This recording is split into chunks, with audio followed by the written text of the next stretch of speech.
चुनावों के लिए अब पहले जैसा वक्त नहीं है। चुनाव प्रचार के लिए लाउड स्पीकर की आवाज और बड़ी बड़ी रैलियां देखने को नहीं मिलेंगी। चुनाव में बाइक रैली और बड़े कार्यक्रम नहीं होंगे। कोरोना काल में उत्तर प्रदेश की 8 विधानसभा सीटों पर उपचुनाव होना है।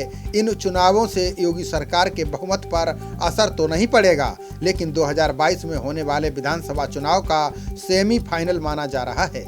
उपचुनाव में उठने वाले मुद्दों में कोविड-19 भी है। विपक्षी दल इसको लेकर सत्तारूढ़ भाजपा को घेरते रहे हैं। ब्राह्मण सियासत और जाति गोलबंदी के चुनावी तर्कस के तीर हैं। सरकार का कामकाज भी अहम मुद्दा है। मुख्य विपक्षी पार्टी सपा इन चुनावों को लेकर खासी उत्साहित है।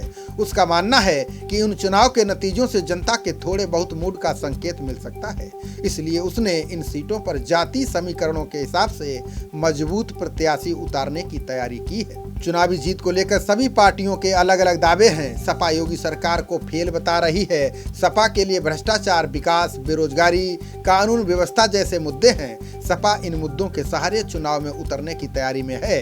दूसरी तरफ कांग्रेस भी हमलावर नजर आ रही है। कांग्रेस प्रदेश अध्यक्ष अजय लल्लू सूबे के अलग अलग इलाकों में लगातार क्रियाशीलता बनाए हुए हैं। वहीं यूपी प्रभारी प्रियंका गांधी लगातार प्रदेश की घटनाओं को लेकर ट्वीट करते हुए अपनी मौजूदगी बनाए हुए हैं। कांग्रेस कार्यकर्ता सड़क पर उतर रहे हैं। कांग्रेस के लिए भी बेरोजगारी, किसानों की समस्याएं जैसे बड़े मुद्दे हैं। विपक्षी दलों के दावों पर बीजेपी का कहना है कि विपक्ष ट्विटर की राजनीति कर रहा है। विपक्ष का काम है आलोचना करना, बस वे वही कर रहे हैं। भाजपा ने गरीबों और किसानों के अकाउंट में पैसा भेजा है, लोगों को अनाज दिया है। कोरोना काल में भी बीजेपी लगातार जनता से संवाद कर रही है। विधानसभा की 8 सीटों पर जीत के लिए सभी पार्टियों के प्रत्याशी अपने अपने क्षेत्र में ताकत झोंके हुए हैं। उपचुनाव है तो जाहिर तौर पर सत्ताधारी दल बीजेपी के टिकट पर चुनाव लड़ने वालों की फौज सबसे ज्यादा होगी।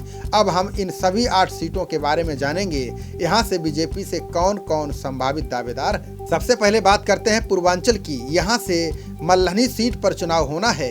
ये सीट जौनपुर जिले में है। समाजवादी पार्टी के पार्श्वनाथ यादव के निधन के चलते ये सीट खाली हुई है। इस सीट पर बीजेपी की बड़ी लड़ाई है।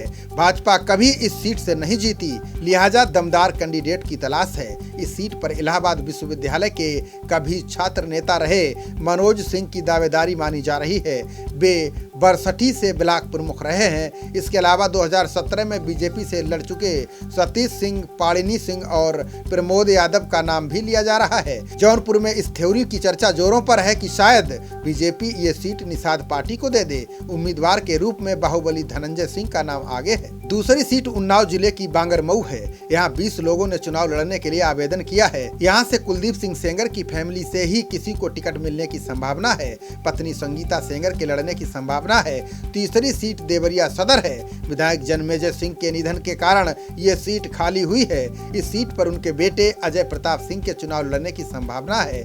पूर्व सांसद प्रकाश मणि त्रिपाठी के बेटे शशांक मणि त्रिपाठी, संजय सिंह संखवार, अलका सिंह और प्रमोद सिंह के नाम की भी चर्चाएं हैं। चौथी सीट रामपुर जिले की स्वार सीट है। यहाँ भाजपा कभी नहीं जीती। आजम खान के बेटे अब्दुल्लाह आजम का चुनाव रद्द होने से ये सीट खाली हुई है।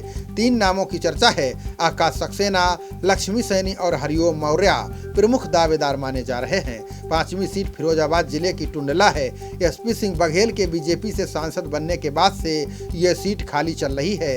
इस सीट पर बीजेपी से चुनाव लड़ने के लिए अभी तक 18 आवेदन आ चुके हैं। 6ठी सीट बुलंदशहर है। बीजेपी के वीरेंद्र सिंह सिरोही के निधन के चलते ये सीट खाली हुई है।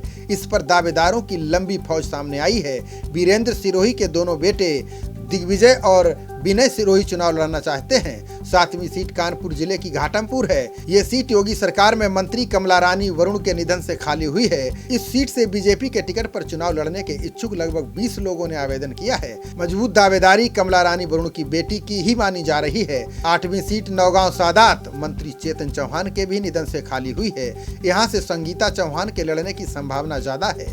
संगीता चौहान दिवंगत चेतन चौहान की पत्नी है। खबरों का सिलसिला जारी रहेगा। देखते रहिए जनप्रवाद। नमस्कार।